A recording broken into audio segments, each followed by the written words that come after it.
ممجد يا إمام القبلتين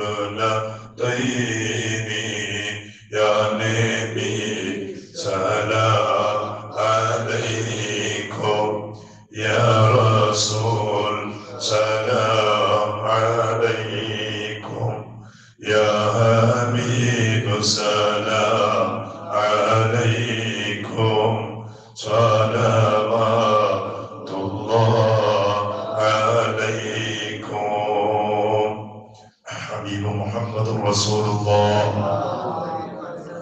സല്ലല്ലാഹു അലൈഹി വസല്ലം ഷഅറാബി ഇമാം പറഞ്ഞതുപോലെ ഇന്ന് ഈ ലോകത്ത് ജീവിച്ചിരിപ്പുള്ള 165 കോടിയിലധികം മുസ്ലിമീങ്ങളുടെ മുഅ്മിനീങ്ങളുടെ ഖൽബിൽ സൂക്ഷിക്കുന്ന ഈമാനിന്റെ ആധാരമാണ് മുഹമ്മദ് റസൂലുള്ളാഹി സ്വല്ലല്ലാഹു അലൈഹി വസല്ലം. കാരണം 265 കോടി മുസ്ലിമീങ്ങൾ അള്ളാഹുവിനെ കണ്ടവരല്ല, സ്വർഗം കണ്ടവരല്ല, നരകം കണ്ടവരല്ല, ഖബറിന്റെ അദാബ് കണ്ടവരല്ല. ഖുർആൻ ഹബീബായ റസൂലുള്ളാഹി സ്വല്ലല്ലാഹു അലൈഹി വസല്ലം തങ്ങളിലേക്ക് ഓതിക്കൊടുത്ത മലക്ക് ജിബ്രീൽ അലൈഹിസ്സലാത്തു വസ്സലാമിനെ കണ്ടവർ അല്ല. പക്ഷേ എല്ലാം കൊണ്ടും വിശ്വസിക്കുകയാണ്. അള്ളാഹുവിൽ വിശ്വാസം എല്ലാം വിശ്വാസമാണ്. എന്താ കാരണം നമ്മുടെ ആധാരമാണ് മുഹമ്മദ് റസൂലുള്ളാഹി. നമ്മുടെ കണ്ണിനേക്കാൾ നാം വില കൊടുക്കുന്ന കണ്ണുകളാണ് ഹബീബായ സ്വല്ലല്ലാഹു അലൈഹി വസല്ലം തങ്ങളുടെ കണ്ണ്. ആ ഹബീബ് പറഞ്ഞു, ഞാൻ കണ്ടിട്ടുണ്ട്, ഞാൻ കണ്ടു, അള്ളാഹുവിനെ കണ്ടു, സ്വർഗവും നരകവും നിങ്ങൾക്ക് ഞാൻ എന്തൊക്കെ പഠിപ്പിച്ചു തന്നോ.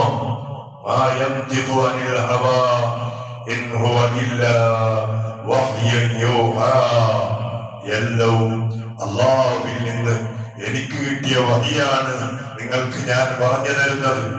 എന്റെ സ്വന്തമായി എന്റെ സ്വന്തം അഭിപ്രായം ഒന്നും എന്റെ ജീവിതത്തിൽ നിങ്ങൾക്ക് ഞാൻ പഠിപ്പിച്ചിട്ടില്ല, പറഞ്ഞിട്ടില്ല. അതുകൊണ്ട് നിങ്ങൾക്ക് വിശ്വസിക്കാം. ലോകത്തിലുള്ള മുഅ്മിനീങ്ങൾ അന്ന് സയ്യിദുനാ അബൂബക്കർ സിദ്ദീഖ് റളിയല്ലാഹു അൻഹു അടക്കമുള്ള ലക്ഷക്കണക്കിലുള്ള സ്വഹാബത്ത് ഹബീബായ സ്വല്ലല്ലാഹു അലൈഹി വസല്ലം തങ്ങൾ ഹജ്ജത്തുൽ വദായിൽ പ്രസംഗം നടത്തി ഉള്ള ആളുകളോട് പറഞ്ഞു, സ്വഹാബ, ഉള്ളവർ ഇല്ലാത്തവർക്ക് എത്തിച്ചു കൊടുക്കണേ. ഉള്ളവർ എന്റെ സദസ്സിൽ എന്റെ ശബ്ദം കേൾക്കുന്ന നിങ്ങൾ, ശബ്ദം കേൾക്കാത്ത എന്റെ ഉമ്മത്തീങ്ങൾക്ക് ഈ വിവരങ്ങൾ നിങ്ങൾ എത്തിച്ചു കൊടുക്കണേ. ആ ദൗത്യം മഹാന്മാരായ സ്വഹാബത്ത് നിഷ്കലങ്കമായ മനസ്സോടെ, ശക്തിയില്ലാത്ത, റൈബില്ലാത്ത, ചരിയിലിട്ട ധൂള് പോലെ അല്ലാത്ത നല്ല ഉറച്ച മനസ്സോടെ അത് സ്വീകരിച്ചു. അത് നമ്മിലേക്ക് എത്തിച്ചു തന്നു. ഞങ്ങളത് വിശ്വസിക്കുകയാണ്. അപ്പൊ നമ്മുടെ ആധാരമാണ് മുഹമ്മദ് റസൂലുള്ളാഹി. ആധാരമില്ലെങ്കിൽ എല്ലാം പോയി.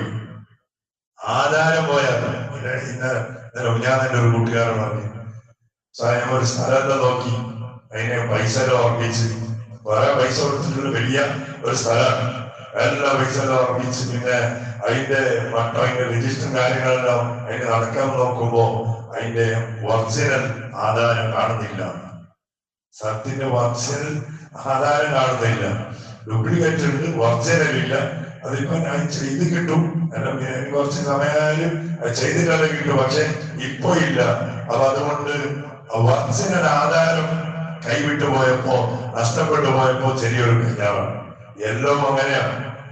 ആധാരം എന്നതാണ് ഏറ്റവും വലുത്. അപ്പൊ പരണ്ടാക്കൽ മാത്രമല്ല, പരണ്ടാക്കുന്നതിന് മുമ്പ് അതിനെല്ലാം സെറ്റപ്പുകളും കാര്യങ്ങളും ചെയ്താലാണ് വലിയ ഭാഗത്ത്. ഇല്ലെങ്കിലോ പിന്നെ സങ്കടപ്പെടേണ്ടി വരും. അതുപോലെയാണ് കുറെ നിസ്കരിച്ചിട്ട് കുറെ ഇങ്ങനെ കുത്തി വാങ്ങിയിട്ട് കാര്യമൊന്നുമില്ല. കുറെ സക്കാത്തും സദഖയും കുറെ 5 മാസം കൊല്ലം ഹജ്ജിന് പോകുന്നുണ്ട്, എല്ലാം ഉംറക്ക് പോകുന്നുണ്ട്, എല്ലാം പോകുന്നു. ഉംറക്ക് പോകുന്നു, മക്കയിൽ പോയിട്ട് നിസ്കരിക്കുന്നുണ്ട്, എല്ലാം ആയി. ആദ്യം മക്കയിൽ തന്നെ തിരിച്ചിട്ട് നാട്ടിലേക്കാണ്, മദീനക്കില്ല.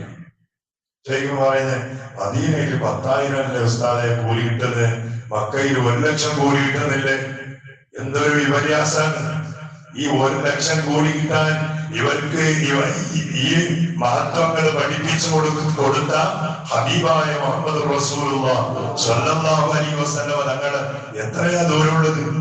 അവിടുത്തെ ആ വാഹനങ്ങൾ കിലോമീറ്റർ 500 ഉണ്ടായാലും ഒരു 4 മണിക്കൂർ കൊണ്ട് അവിടുത്തെ വാഹനത്തിൽ എത്തുന്ന ദൂരമുള്ളൂ. എന്നാലും മദീനയിൽ പോകില്ല. പോയ ആളുകളൊക്കെയും മക്കയും മദീനയും ഹജ്ജും ഉംറയും എല്ലാം ചെയ്തു വന്ന ആളുകൾ നാട്ടിൽ വന്നാൽ അവരെ കൈകൊടുത്ത് അവരെ മുസാഫത്ത് ചെയ്ത് ആദ്യമായിട്ട് ഇങ്ങനെ സംസാരിക്കുമ്പോ ഞമ്മ ചോദിച്ചിട്ടല്ല, അവർ തിരിച്ചു വരുന്ന ഉസ്താദെ മദീന ഉസ്താദെ ഒന്ന് പോണെന്ന് പറഞ്ഞു. മരണത്തിന് മുമ്പ് ഒന്ന് മദീന ഒന്ന് സിയാറത്ത് ചെയ്യണം ഉസ്താദെ. ആ നാടിന്റെ മഹത്വങ്ങൾ പറഞ്ഞു തീരാത്തതാണ്. ആരാ കിതാബ് പഠിച്ചിട്ട് അല്ലെങ്കിൽ വെറുതെ ആര്യമായിട്ട് പോയതൊന്നുമല്ല.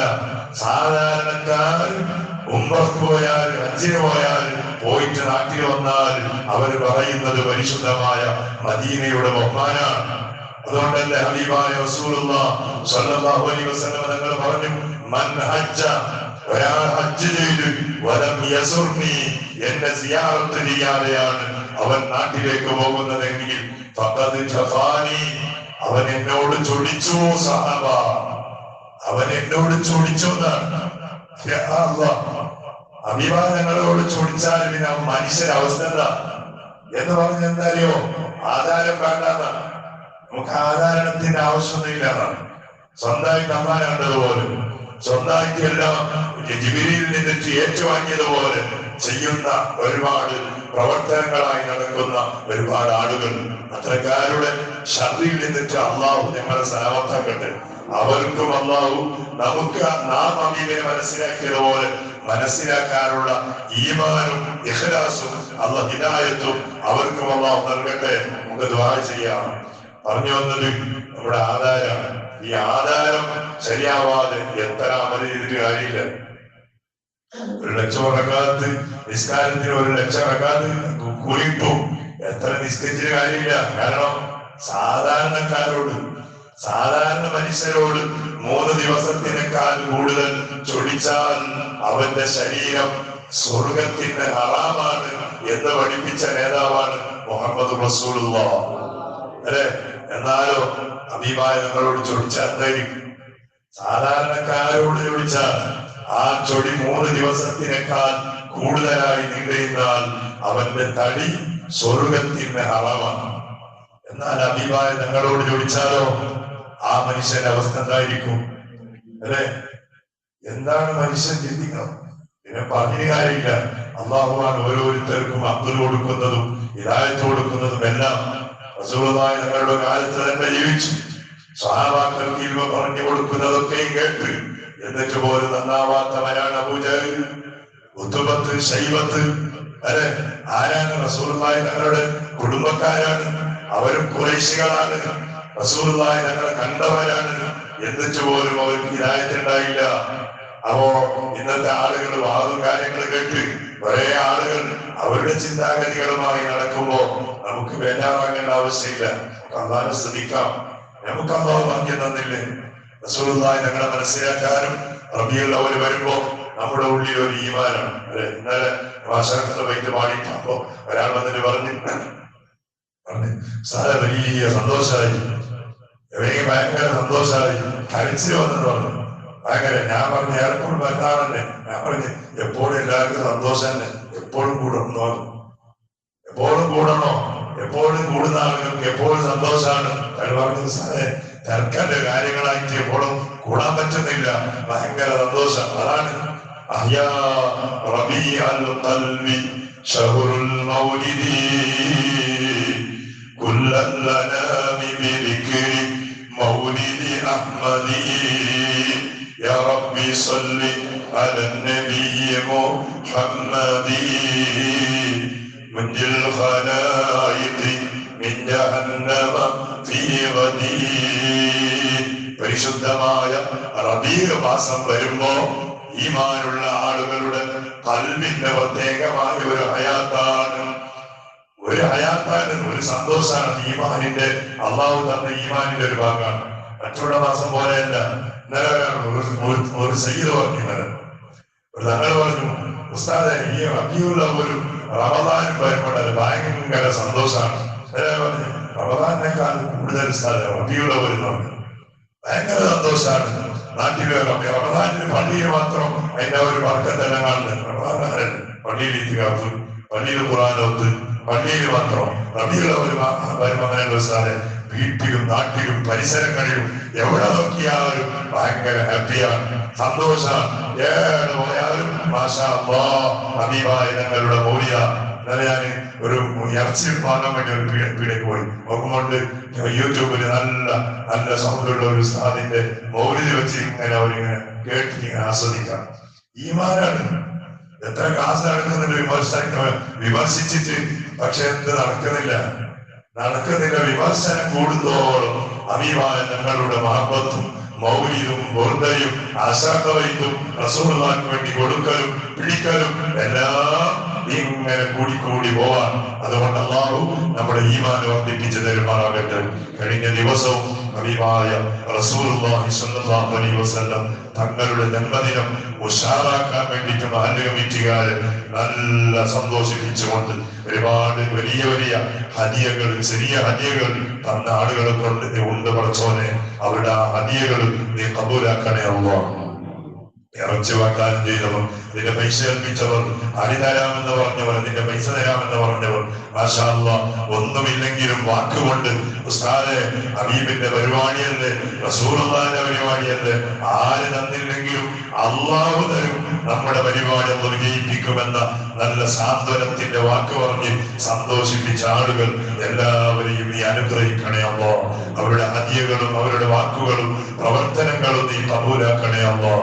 പടച്ചോനെ ഹബീബായ റസൂലുള്ളാഹി സ്വല്ലല്ലാഹു അലൈഹി വസല്ലം തങ്ങളുടെ ബറക്കത്ത് കൊണ്ട് നമ്മുടെയും അവരുടെയും ഹലാലായ ഖൈറായ മുറാദുകൾ നീ ഹാസിലാക്കി തരണേ അല്ലാഹ്. ജീവിതത്തിൽ നമുക്ക് നേരെ കടന്നു വരുന്ന അഫാത്തുകൾ, മുസീബാത്തുകൾ, അപകടങ്ങൾ, രോഗങ്ങൾ, പരീക്ഷണങ്ങൾ, വലാലുകളെല്ലാം ഇതുപോലെ പരിശുദ്ധ റബീഉ വരുമ്പോ പാടിയ സ്വലാത്തുകൾ, ചെറിയ സ്വലാത്തുകൾ, പ്രകീർത്തനങ്ങൾ, ഹബീബായ തങ്ങൾക്ക് വേണ്ടി കൊടുത്തതും പിടിച്ചതും എല്ലാം അപകടങ്ങളും മുസീബാത്തുകളും നമ്മിൽ നിന്ന് ദൂരത്തായി കിട്ടാൻ കാരണമാക്കണേ. കൊണ്ട് ആരുടെയും സിഹിരിലോ ചതിയിലോ കണ്ണേരിലോ ഫിത്നയിലോ ഞങ്ങളാരെയോ ഞങ്ങളെയോ സഹായിച്ചവരെയോ സഹകരിച്ചവരെയോ ഞങ്ങളുടെ കുടുംബങ്ങളെയോ വസിയ്യത്ത് ചെയ്തവരെയോ നീ പെടുത്തല്ലേ അല്ലാഹ്. മരിച്ചുപോയ നമ്മുടെ ഒരുപാട് കുടുംബങ്ങൾ ഒരുപാട് കാലം നമ്മുടെ നാട്ടിൽ നബിദിന പരിപാടി കൊണ്ടാടിയപ്പോ അതിനു വേണ്ടി കഷ്ടപ്പെട്ടവർ, ഓടി നടന്നവർ, പ്രവർത്തിച്ചവർ, ശബ്ദിച്ചവർ, അല്ലാഹ് പള്ളി കമ്മിറ്റിയിലും അതുപോലെ മാറ്റുകാരുമായി മരിച്ചുപോയ ഒരുപാട് ആളുകൾ, ആണുങ്ങളുണ്ട്, പെണ്ണുങ്ങളുണ്ട്, ചെറിയവരുണ്ട്, വലിയവരുണ്ട്. ഒരുപാട് കാലം നമുക്ക് റബീഉൽ പരിപാടിക്ക് നേതൃത്വം തന്ന ഉസ്താദന്മാരും അതുപോലെ മദ്രസാധ്യാപകന്മാർ, സദുസ്താദന്മാരും, ഖതീബ് ഉസ്താദന്മാരും, മുഅദ്ദിനീങ്ങളും അല്ലാഹ് ഈ പള്ളിക്ക് വേണ്ടി ഖിദ്മത്ത് ചെയ്ത പലരും നമ്മിൽ നിന്ന് മരിച്ചുപോയി. അല്ലാഹ് അവരുടെ ഖബർ നീ സ്വർഗ്ഗമാക്കണേ അല്ലാഹ്. അവരുടെ ഖബർ നീ വിശാലമാക്കണേ. നിന്റെ പ്രത്യേകമായ മഗ്ഫിറത്ത് കൊണ്ട് മർഹമത്ത് കൊണ്ട് അവരെയും ഞങ്ങളെയും നീ അനുഗ്രഹിക്കണേ അല്ലാഹ്. ബിഹഖി സയ്യിദിനാ മുഹമ്മദിൻ സ്വല്ലല്ലാഹു അലൈഹി വസല്ലം വബിഹഖി യാ ഹബീബി യാ മുഹമ്മദ് യാ റൂസൽ ഖാഫിഖൈനി യാ മുഅയ്യദ് യാ മുമജ്ജദ് യാ ഇമാം القبلتين يا نبي سلام عليكم يا رسول سلام عليكم يا حبيب سلام عليكم صلوات الله عليكم. حسبنا الله ونعم الوكيل، نعم المولى ونعم النصير. حسبنا الله ونعم الوكيل، نعم المولى ونعم النصير. حسبنا الله ونعم الوكيل.